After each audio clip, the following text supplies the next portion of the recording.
Começando mais um VQBR aqui no Videocac. Alisson, tudo certo por aí? Estamos aí aquecidos e prontos para mais um. Mais uma. E a formação do time de hoje, de novo, né, Alisson? Mais uma faixa aqui das parças da Tiquec aqui, porque tenho várias amizades na imprensa e, cara, eu admiro muito o trabalho dela. É gaúcha também, é da aldeia aqui, então a gente já tem uma relação muito boa, toma aquele chimarrão junto com a gente.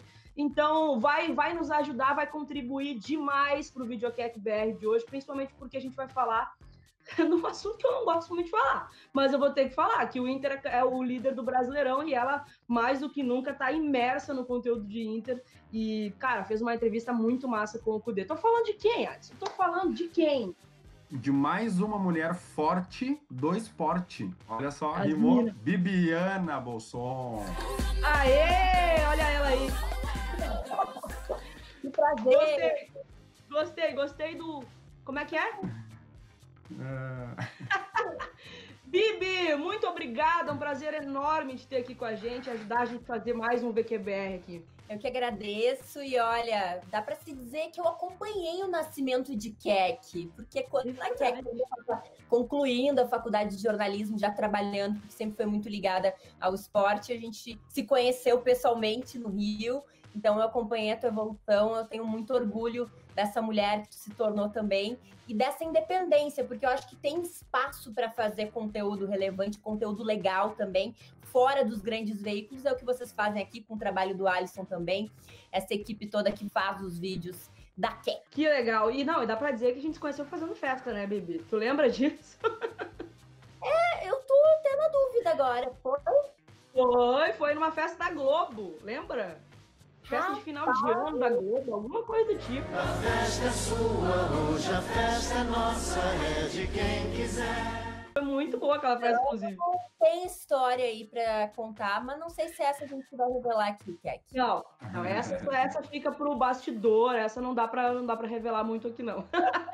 Bibi, eu vou começar te perguntando, cara, por que o Inter é líder do Brasileirão? Vamos lá, essa é uma resposta até complexa de dizer assim, eu sou uma mulher de muitas palavras.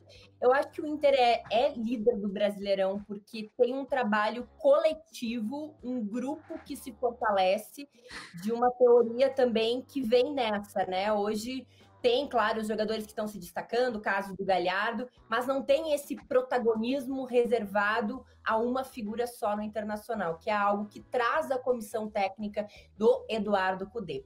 Depois também, eu acho que é muito cedo ainda, a gente está aí com 6 rodadas, então a gente tem muito chão pela frente ainda para conseguirmos realmente dizer quais são os times favoritaços aí para esse Campeonato Brasileiro. Um nível também que a gente está vendo da performance, mesmo do Internacional, muito abaixo do que a gente espera quando a gente quer falar de qualidade do jogo, especialmente por esse contexto que a gente está vivendo. Mas acho que passa pela palavra coletivo. O Inter tem esse grupo e vem desse trabalho de intensidade feito pelo Cudê. Pois é, escutando vocês aqui, né, e aprendendo, né, porque aqui essa formação do programa tem sido a formação Bendito é o Fruto, né, que É verdade.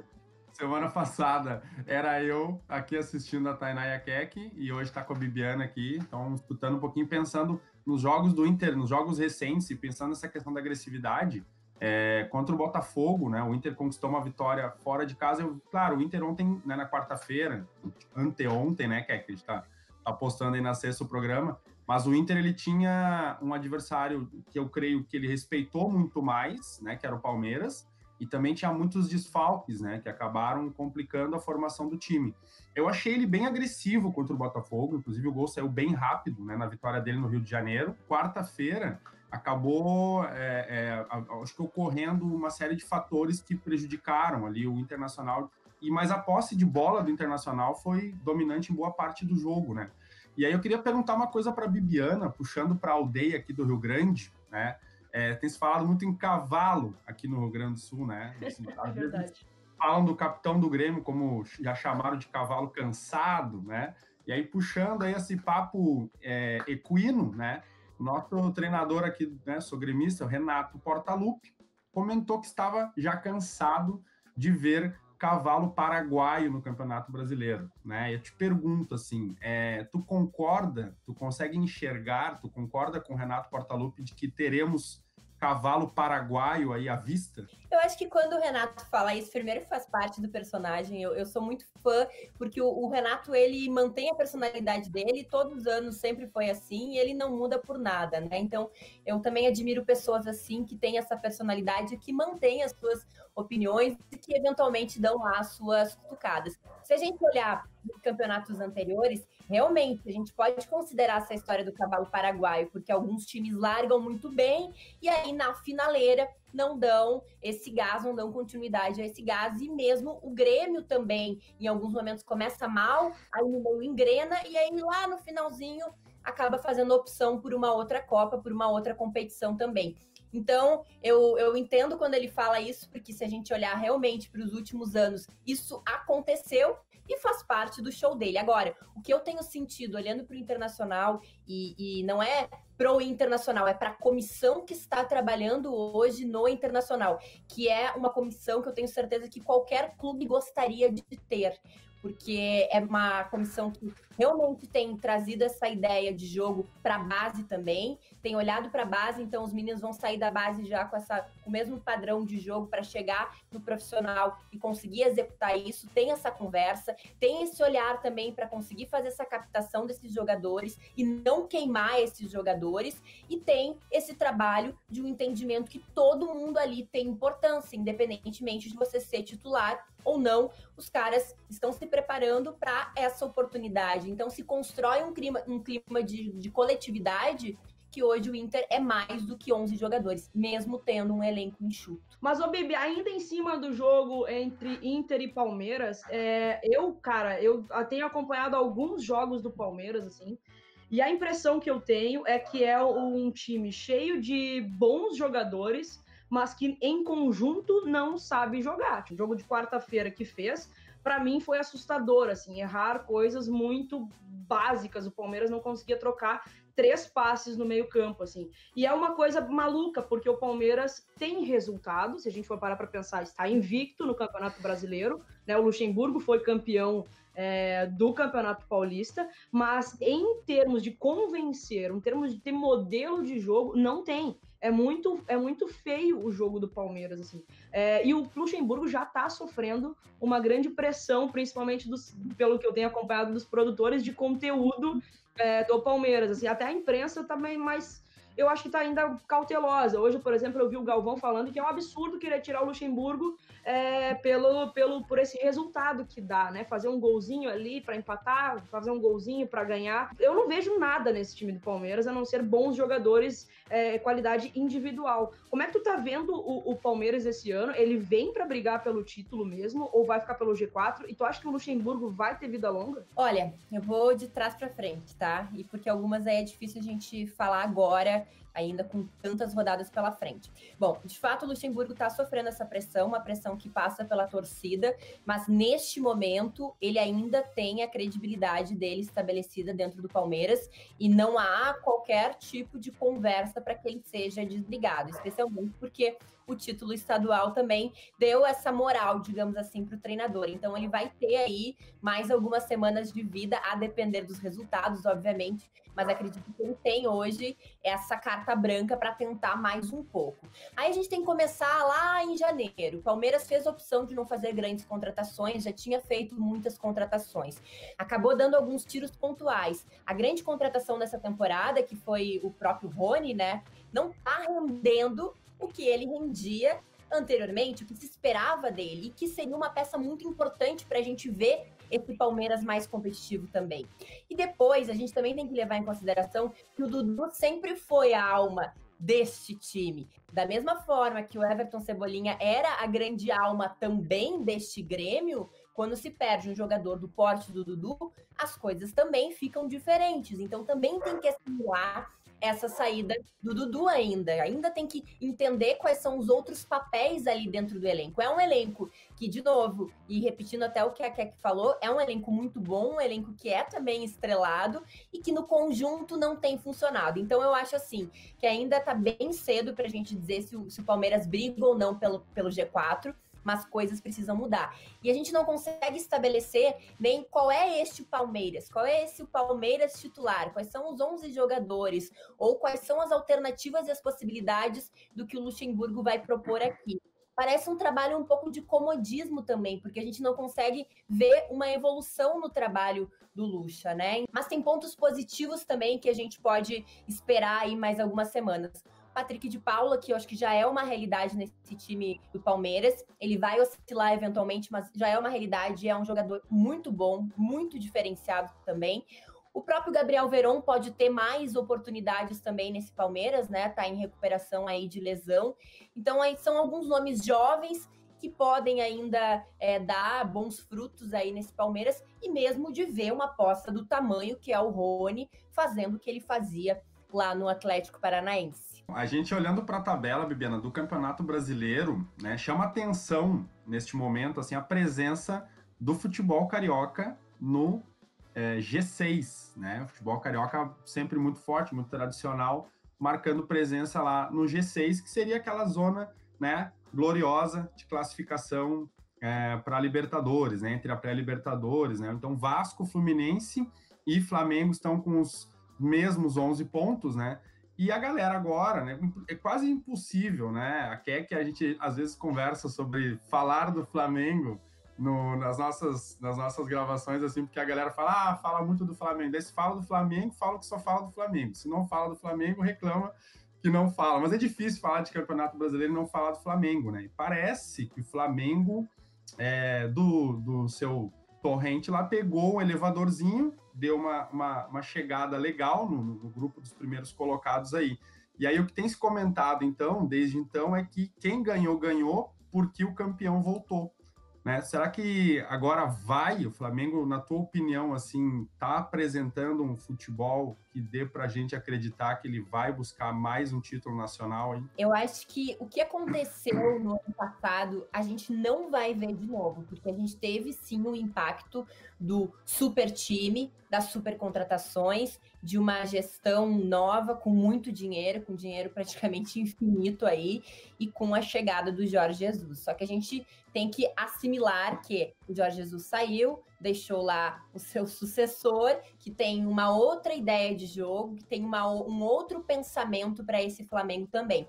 Mas esse Flamengo continua sendo um time muito forte, muito favorito a título, por todas as peças que tem, né? Seria, assim, não é menosprezar o trabalho do treinador, porque realmente o trabalho do treinador tem muito significado. Mas eu concordo quando o Renato dá aquela cutucada também lá no Jorge Jesus e fala, com esse elenco maravilhoso, né, com opções no banco e tudo mais. Então, assim, é mais fácil ou menos difícil, para não dizer que é mais fácil, o trabalho de quando se tem um elenco que nem do Flamengo. Então, eu acho que continua muito forte aí na briga do título, mesmo nessas oscilações que teve aí com o treinador. Eu nunca pensei que o Flamengo pudesse não ser favorito a alguma coisa nesse ano, porque eu acho que realmente é uma questão de ajuste e de tempo, né? O cara tá chegando, tá conhecendo o grupo, tá conhecendo as peças, tá conhecendo os adversários, porque ninguém vai me convencer que um estrangeiro chega aqui no Brasil e que ele sabe como joga o Fluminense, que ele sabe como joga o Atlético Paranaense, que ele sabe como joga o Ceará. Não tem como, gente, não tem como. O cara mal sabe os principais times. Já ouviu falar, mas assistir mesmo a partida, um cara que vem de fora, eu acho muito difícil, e até porque a gente está mudando esse cenário de finalmente conseguir exportar o nosso produto aí para o exterior através, né, do compartilhamento dos direitos internacionais. Então a gente vai valorizar o nosso produto de Brasileirão também para outros países, porque as pessoas não têm acesso ao Campeonato Brasileiro. Então, por mais que veja vídeo, não é a mesma coisa que você está acompanhando ali. Então tem esse período de adaptação também. Eu tinha a impressão de que o Domi, quando chegou, não tinha noção de todas as peças, da qualidade que ele tinha, assim, porque ele estava fazendo coisas inacreditáveis. Mas nessa quarta-feira eu vi um resquício de um Flamengo que, cara, é uma máquina, assim, tipo, a jogada ali pro gol acho que foi do Arrascaeta de cabeça, é um troço, assim, maravilhoso, é um troço que tu fica assim, caraca, cara, que foda isso, sabe? É isso que eu gosto de ver no futebol. Pra quem não sabe, o VQBR é gravado na quinta-feira, e hoje a gente tem uma pimentinha aí, porque tem jogos importantes na quinta. Então a gente vai colocar a galera aqui na fogueira, pra gente vai dar uma de palpiteiro aqui, Bibi, a gente sempre faz com a rodada seguinte, a gente vai fazer também.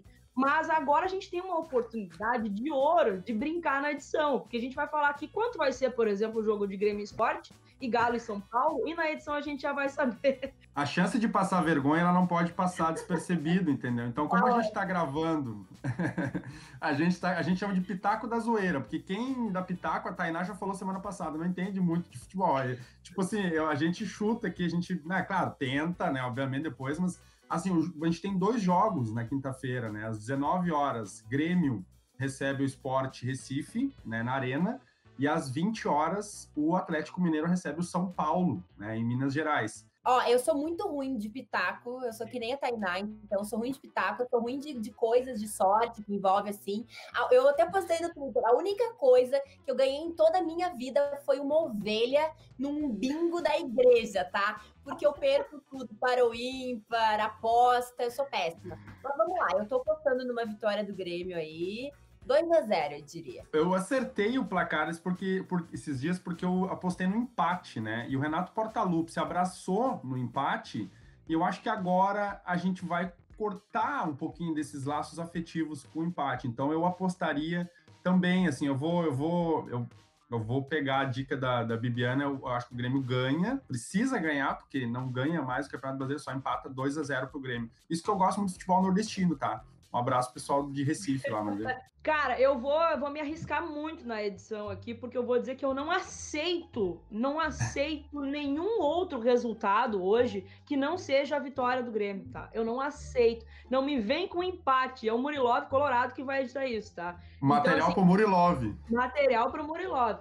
2-0 Grêmio hoje é o mínimo que eu espero, Grêmio, tá bom? É o mínimo. Chega de empate. Não dá mais. Não aceito nenhum outro resultado hoje que não seja a vitória do Grêmio. Galo e São Paulo. 1-0 Galo. Esse é difícil, Boa. esse jogo é mais difícil. Esse jogo é mais difícil. Vai ser um Mas jogão, eu acho. eu ainda acho que o São Paulo aí tem ideias mais estabelecidas. Ó, eu vou no resultado medroso, né? Aquele defensivo, assim. Eu acho que o São Paulo tá pegando elevador, o São Paulo é muito louco, vai atravessar esse elevador, eu acho que vai dar 1-1 e a galera vai se abraçar nesse 1-1 aí. Eu tô apostando no Galo também, eu vou de 2-1, tá? 2-1 também, vou deixar um golzinho pro São Paulo ali, porque tá começando a empolgar, mas eu acho que o Galo em casa acho que vai dar Galo, então eu vou apostar 2-1. Outro assunto que a gente queria conversar muito contigo aqui é o futebol feminino, tá? Porque essa semana a gente teve grandes notícias. Cara, finalmente, começando a primeira, né? Finalmente a gente vai ter mulher no comando do futebol feminino, né? Isso pra mim era uma expectativa muito grande que se criava. Foi uma das mães da notícia aí, né? A gente acompanhou bastante. O que tu pensa sobre isso? Será que agora vai? A gente tem mulher no comando do futebol feminino no Brasil, agora vai? Tem muitas coisas pra gente falar desse assunto, Keck, mas eu acho que quando a gente fala assim, finalmente tem mulher no comando do futebol feminino, não significa que não existam homens que estejam preparados para isso, mas eu acho que é um espaço que nos foi tirado ao longo dos anos, né? E a gente tem que falar que estarão duas mulheres lá, que são extremamente capacitadas e que representam todo o processo de evolução que o futebol passou aí na última década, nas últimas 2 décadas, dá para se dizer assim, e a Duda aí é quase 30 anos de trabalho com futebol feminino. Então, são 2 mulheres com muita propriedade para falar disso. Então, eu acho que não tinha uma justificativa para não termos mulheres anteriormente, porque essas mulheres, nessa situação de conhecimento, já existiam, já estavam aí. Então, é um passo que tem toda uma questão de representação para a gente, por vermos finalmente mulheres nessa posição de comando, de relevância. Porque eu sempre digo, feminismo, a questão de nós, mulheres, não é só uma ocupação por cota, sabe? Ocupação por mera ocupação de lugar. A gente tem que ocupar esse lugar com propriedade, com conteúdo, com relevância, com destaque, mas também tem que ser nos ofertadas as ferramentas para que a gente chegue até esses lugares, né? Como é que a gente está formando essas treinadoras mulheres aqui no Brasil? Qual é a referência da Pelé, me diz? Qual é a referência dela aqui no Brasil? Ela não tinha essa referência. Tem uma outra coisa que a gente tem que falar aqui, que não é o meu lugar de fala, mas que é importante a gente falar, porque é nossa responsabilidade também. Mulher negra como dirigente da CBF, sabe? Então, assim, mulher, negra, então tem uma representatividade imensa, um dia histórico, fiquei muito emocionada.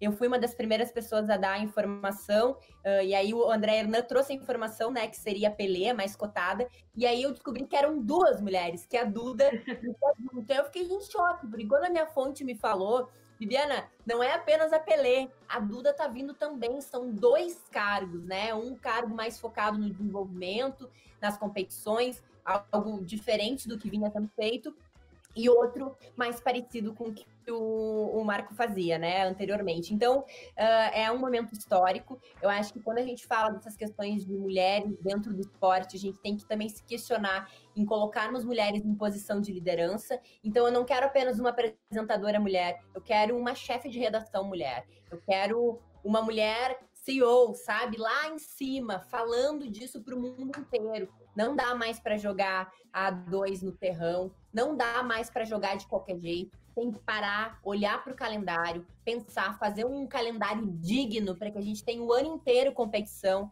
que não seja essas meninas se matando só no terço final do ano, sabe? São muitas coisas que elas viveram as dores e que eu tenho certeza que elas vão conseguir colocar em prática. Quando a gente vive a dor, a gente sabe como administrar essa dor também. Cara, eu fiquei muito feliz quando eu vi a notícia, assim, eu tô muito feliz com a pequena evolução que a gente tá tendo ano após ano no futebol feminino, assim, sabe? Eu vejo muito pelos campeonatos brasileiros, campeonatos nacionais, campeonatos regionais, aqui precisa melhorar muito o gauchão ainda, mas eu vejo o Inter muito consistente no campeonato feminino, o Grêmio tá começando, eu acho que a melhorar um pouquinho mais, tendo um pouco mais de investimento, melhorar a qualidade, e assim, eu fiquei muito chateada, óbvio, como jornalista, como amante do esporte, de não ter Olimpíadas esse ano, né? E eu tava muito curiosa para ver como viria a seleção brasileira com a Pia. Mas eu fico eu fico mais feliz de a gente ter um pouquinho mais de, daqui a pouco, tempo exato agora, sabe? Pro ano que vem, assim. Eu fiquei muito feliz, de verdade. Eu acho que a gente vai ter um reflexo muito grande, principalmente na evolução do futebol feminino no Brasil, mas também na seleção, cara. Vai ser absurdo, vai ser muito bom. Foi uma decisão que ela vem acompanhada também de algumas contrapartidas, né? Então, não é meramente colocar a Pelé e a Duda lá. Elas também fizeram alguns pedidos, por exemplo, a questão da equiparação salarial, aí da questão quando os jogadores vão para a seleção, eles ganhavam valores que eram absurdamente maiores do que os valores das meninas, né? Até a Aline Acalan, né, a Calandrini, postou que ela ganhava R$25 em 2006 de diária, R$25. Então era com certeza 100 vezes maior aí o valor dos homens, né? Eu não sei precisar exatamente quanto que era em 2006, mas era uma diferença e isso era algo que gerava um grande desconforto, né? O que me faz diferente? Poxa, eu tô servindo como os homens aqui, eu tô saindo do meu clube, tirando meu tempo, sendo cobrada, sendo exigida. Todo mundo quer trabalhar na seleção brasileira, mas todo mundo para a vida também para estar na seleção brasileira. Então, isso foi algo que foi pedido e que foi praticamente um pré-requisito, digamos assim, para que elas topassem esse cargo. Só para complementar, tu sabe que eu fui me informar um pouquinho sobre isso e eu fiquei bastante impressionado, porque no futebol mundial, apenas Nova Zelândia, Austrália e Noruega até então equiparavam pagamentos para suas seleções de gênero masculino e feminino ali, né? Seleção dos homens e das mulheres. E também me chamou bastante atenção que recentemente a Inglaterra anunciou também fazer isso, né? Uma notícia de hoje, aí, pelo que foi divulgado pelos canais de imprensa, que a Inglaterra decidiu seguir um exemplo do Brasil, não sei se motivada pelo Brasil ou não. E até então são 5 seleções, são 5 países que estão anunciando isso, né? Então, assim, é um caminho muito lento em relação não só à igualdade, mas também ao respeito, né, da atleta, né, ao respeito ao esporte que se dá quando se faz essa equiparação. Então, fiquei muito impressionado ao ver que, tipo, nossa, ainda realmente a maioria dos países, inclusive os Estados Unidos, que é um país onde o futebol feminino é mais forte do que o futebol masculino, não há essa equiparação, não há essa valorização igual, não há essa valorização como deveria ser, e as jogadoras do futebol, da seleção de futebol feminino dos Estados Unidos, estão lutando contra a própria federação para poder ter esse respeito, para ter essa igualdade, né? Cara, os Estados Unidos é gritante, né? É absurdo absurdo. E assim, eu leio muito, né, sobre esses temas aqui, que sabe, eu sou muito feminista, eu defendo muito isso e eu também procuro aprender mais, né? Então eu acho que é uma grande distorção quando a gente fala dessas questões. Infelizmente, afasta pessoas que seriam importantes também pra gente debater esses assuntos. E aí eu li um livro que é Sem Medo de Voar, acho que é o nome dele, que é da Melinda Gates, a esposa do Bill Gates. E ela é uma super ativista que trabalha com mulheres em condições de vulnerabilidade, né, especialmente em países da África. E aí ela falava sobre isso, ela traz uns números muito interessantes, que quando você cuida da saúde da mulher, ou quando você cuida da questão de ofertar para a mulher um trabalho, ofertar uma renda para ela, você acaba contribuindo em toda a cadeia ali da família. Então o homem cresce também, os filhos crescem, sabe? Então tem um impacto até na economia, o crescimento da mulher. É por isso que quando a gente fala de equiparação salarial, não é só para que as mulheres tenham os mesmos direitos que os homens, é porque a gente consegue equilibrar o nosso ambiente de uma forma muito significativa também quando a gente fala disso, né? Da equiparação dentro do ambiente de trabalho, das coisas que vão trazendo depois e que isso envolve também o emocional, a saúde, outros pontos e o próprio PIB também, né? O nosso PIB seria imensamente maior se a gente tivesse essas questões de equiparação aqui no Brasil também. Então, acho que são alguns passos bem relevantes. E só para fechar essa parte da equiparação, lembrando também que o Lyon, o feminino, recebeu o mesmo valor do bicho, né, que os jogadores do Lyon na Champions, do jogo contra a Juventus. Então, para mim, isso é um exemplo máximo, assim, a potência que é o time do Lyon do feminino passa por essa gestão do tratamento que é dado também, que é igual para os jogadores do masculino. Cara, isso é sensacional. Eu tenho esperança que a gente vai conseguir conquistar muito mais coisas. Óbvio que, cara, isso para mim, ontem quando eu li essa notícia, eu fiquei...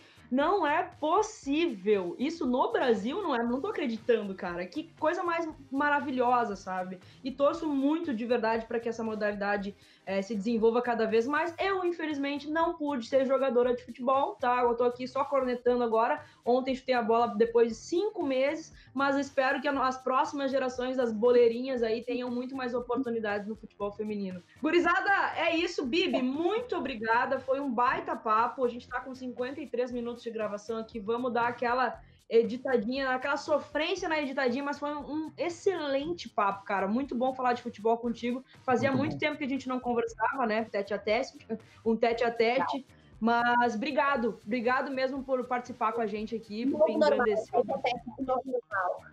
Esse é o novo pessoalmente.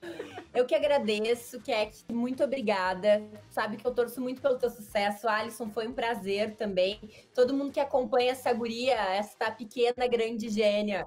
Muito legal o trabalho que vocês fazem aqui. Os torcedores do Grêmio também, que eu tenho certeza que vão ver, tá? Eu também tô na torcida pelo Grêmio, porque eu tenho um apego muito grande pelos clubes gaúchos, né? Faz parte da minha história. Eu gosto muito do trabalho que o Renato fez ao longo de todos esses anos. Ele tem mérito também, mas tem que entregar, né? Porque o torcedor também tá angustiado, tá esperando uma entrega maior. Eu acho que essa entrega vem. Então, obrigada por poder falar também aqui de feminismo, desse momento especial que a gente está vivendo enquanto mulheres no futebol aqui no Brasil. A gente que agradece demais, foi um prazerzão e sempre que quiser é muito bem-vindo aqui para falar mais de futebol com a gente aqui. Tá bom? Vou pedir para tu encerrar o vídeo pra gente, dizer pro pessoal se inscrever no canal, deixar o like no vídeo e todo aquele lance de youtuber aí que tá mais ou menos acostumado. Alô, galera, ó, vamos procurar um sininho por aqui, não sei onde é que a edição vai colocar. Se inscrevam no canal, que é muito conteúdo com relevância, sempre trazendo também convidados especiais, papos divertidíssimos, vídeos imperdíveis por aqui.